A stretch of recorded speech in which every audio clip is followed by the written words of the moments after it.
မင်္ဂလာပါဒီဗီဒီယိုလေးမှာတော့ YouTube channel ကို reach များရောက်ချင်တဲ့သူတွေအတွက် collaboration လုပ်လို့ရတဲ့နည်းလမ်းလေးကိုပြပေးသွားချင်ပါတယ် collaboration ကဘယ်လိုလူတွေအတွက်သင့်လျော်လဲဆိုလို့ရှိရင်ကို့မှာ channel အကြီးတစ်ခုရှိမယ် channel အသေးတစ်ခုရှိမယ်channel အသေးမှာတင်လိုက်တဲ့ post တွေကို channel အကြီးနဲ့တွဲပြီးတော့တင်ကျင်တဲ့အခါမှာကျွန်တော်တို့ဒီ collaboration ကိုသုံးလို့ရတယ်ပေါ့နော်အဲ့တော့ကိုယ့်ရဲ့ channel ကို collaboration ဘယ်လိုလုပ်လို့ရလဲဆိုတာလေးကိုဒီဗီဒီယိုလေးမှာဆက်ကြည့်လိုက်အောင်ပါဆိုတော့အရင်ဆုံးကျွန်တော်တို့ဒီ YouTube Studio ကိုပါလိုက်မယ်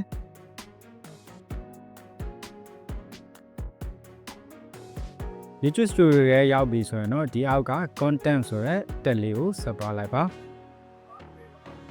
ပြီးရင်တော့ဒီ video ဘေးကနေ view all ကိုနှိပ်ပြီးတော့ကိုတင်ထားတဲ့ video တွေကိုတစ်ချက်ဝင်လိုက်မယ်အဲ့ဒီမှာကို collaboration လုပ်ချင်တဲ့ video ကိုဒီမှာကိုစိတ်ကြရွေးချယ်လိုက်ပါ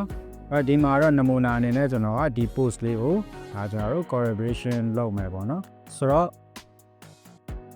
ဒီကို collaboration လုပ်ချင်တဲ့ပို့ရဲ့ဒီ page ကဒီအဆက်လေး30ကိုနှိပ်လိုက်မယ်ပြီးရင်ဒီမှာ add ဆိုတာလေးကိုနှိပ်လိုက်ပါ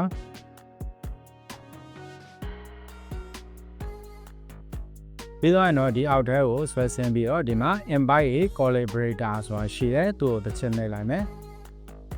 ပြီးရင်တော့ဒီ search for a channel မှာကို collaborate လုပ်မဲ့ channel name လေးကိုရိုက်ရှာလိုက်မယ်ဒီမှာတော့ကျွန်တော်ကဒီ channel လေးကိုရိုက်ရှာလိုက်မယ်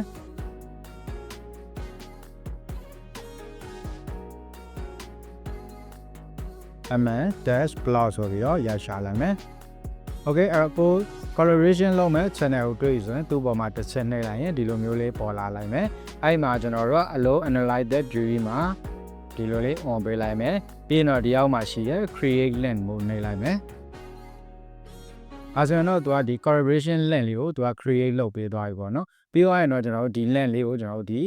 copy ဆိုတဲ့ cloud လေးကိုနှိပ်ပြီးတော့ copy ယူထားလိုက်မယ်ဒါမှမဟုတ်ရင်ဒီ share ကနေပြီးတော့ကိုယ်တငယ်ချင်းတယောက်ကို collaborate လုပ်ဖို့ဖိတ်ခေါ်ခြင်းနဲ့လည်း share ကိုနှိပ်ပြီးတော့ကျွန်တော်တို့ဒီ messenger တို့ viber တို့ကနေဒီ link ကိုပို့ပေးလို့ရတယ်ပေါ့နော်ဒီမှာတော့ကျွန်တော်ကကိုယ်ပိုင် channel တစ်ခုကို collaborate လုပ်မှာဖြစ်တဲ့အတွက်ကျွန်တော် share ကိုမသုံးတော့ဘူးဒီက link လေးကိုပဲ copy ယူလိုက်မယ် copy ယူထားလိုက်ပြီးသွားပြီဆိုတော့ကျွန်တော်တို့ back တစ်ချက်ပြန်ထွက်လိုက်မယ်ပြီးရင်တော့ဒီအပေါ်မှာ save ဆိုတာလေးနှိပ်ပေးဖို့လိုပါတယ် save ကိုနှိပ်လိုက်မှသူကဒီ collaboration link လေးက active ဖြစ်နေပါမှာเนาะပြီးရင်ကျွန်တော်ဒီမှာ save ဆိုတာလေးနှိပ်လိုက်မယ် okay ဒါဆိုလို့ရှိရင်ကျွန်တော်တို့ဒီ AI နဲ့ passport ပေါ်လွယ်လုံနည်းဆိုတဲ့ post လေးကိုကျွန်တော်တို့ကဒါ collaboration link လေး create လုပ်လိုက်ပြီပေါ့เนาะပြီးသွားရင်ဘယ်လိုဆက်လုပ်ရမလဲဆိုရင်ဒီကောင်လေးကိုခဏ home နဲ့ပြန်ထွက်လိုက်မယ်ခဏနေကကျွန်တော်တို့ copy ကူးယူလာတဲ့ link လေးကိုဒီကိုဖုန်းလေးက note တစ်ခုမှာပြီးရင် paste လုပ်ချလိုက်မယ်ပေါ့နော် paste လုပ်လိုက်မယ် okay ဒါဆိုရင်ကျွန်တော်တို့ဒီမှာ link လေးရလာပြီရပြီးသွားပြီဆိုရင်ကျွန်တော်တို့ဒီပေါ်လေးမှာတစ်ချက်နှိပ်လိုက်မယ် sorry ကျွန်တော်ဒီမှာ link လေးကိုတစ်ချက်ပြန်သွားလိုက်မယ်သွားပြီးတော့ကျွန်တော်ဒီမှာတစ်ချက်နှိပ်လိုက်မယ်အဲဆိုလို့ရှိရင်ဒီမှာ open ဆိုတာရဲ့ edit ဆိုတာရှိလိုက်မယ်ကျွန်တော်တို့က open ကိုနှိပ်လိုက်မယ်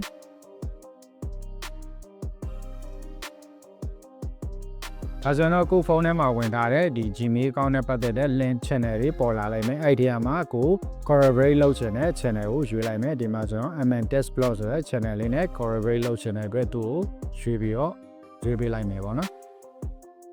ရွေးပြီးတော့ခဏဆောင်လိုက်တဲ့အခါမှာဒီမှာကျွန်တော်တို့ accept ဆိုတာလေးပေါ်လာလိုက်မယ်ဒီမှာကို collaborate လုပ်ထားတဲ့ကျွန်တော်တို့ဒီ post လေးလည်းဒီမှာပြပေးတယ်ပေါ့နော်ပြီးရင်ကျွန်တော်တို့ကဒီအောက်က access ကိုနှိပ်ပေးလိုက်မယ်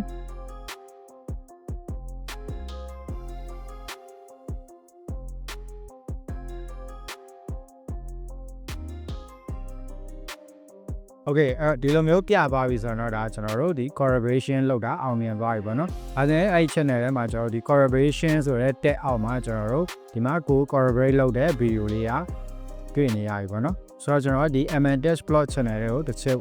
ဝင်ကြည့်လိုက်မယ်။ကို collaboration လုပ်တဲ့ post လေးရှိနေလားမရှိဘူးလားပေါ့နော်။ဆိုတော့ကျွန်တော်ဒီ YouTube ထဲကိုဝင်လိုက်မယ်။ YouTube ထဲဝင်ပြီးတော့ကျွန်တော်ဒီ search မှာကိုယ့်ရဲ့ channel ကိုရိုက်ရှာလိုက်မယ် aman-blog ပေါ့နော်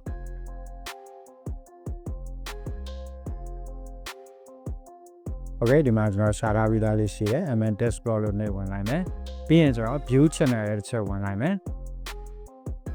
Okay ဒါဆိုလို့ရှိရင်ဒီမှာကျွန်တော်တို့ collaboration လုပ်လိုက်တဲ့ခဏနေရ AI နဲ့ passport ပေါ်အလွယ်လုံနည်းဆိုတဲ့ post လေးကရောက်သွားပြီပေါ့နော်ဆိုလိုတဲ့သဘောကတော့ကျွန်တော်တို့ဒီ channel တစ်ခုမှာတင်ထားတဲ့ post ကိုတခြား channel တစ်ခုနဲ့ကျွန်တော်တို့တွဲပြီးတော့ post လုပ်ချင်တဲ့အခါမှာကျွန်တော်တို့ဒီ collaboration ကြီးကိုသုံးလို့ရတယ်ပေါ့နော်အဲ့လိုသုံးခြင်းအပြင်ကိုယ့်ရဲ့ဒီ post တွေကတခြား channel မှာလည်းပဲကျွန်တော် collaborate လုပ်လိုက်တဲ့ channel က subscriber တွေမှာလည်းသွားပြီးတော့ပြပေးမှာပေါ့နော်အဲ့အတွက်ကိုယ့်ရဲ့ video ကဒါပို့ပြီးတော့ reach ရောက်မယ် view ပို့တက်မယ်ပေါ့နော်ဒီလိုနည်းလမ်းနဲ့ကိုယ့်ရဲ့ channel က post တွေကိုဒါ reach ရောက်ချင်တဲ့ဒီ collaboration ကြီးကိုသုံးလို့ရပါတယ်ဒီနည်းလမ်းလေးတိုင်းလုပ်ကြည့်ပါအဆင်ပြေမယ်လို့ထင်ပါတယ်အားလုံးကိုကျေးဇူးတင်ပါတယ်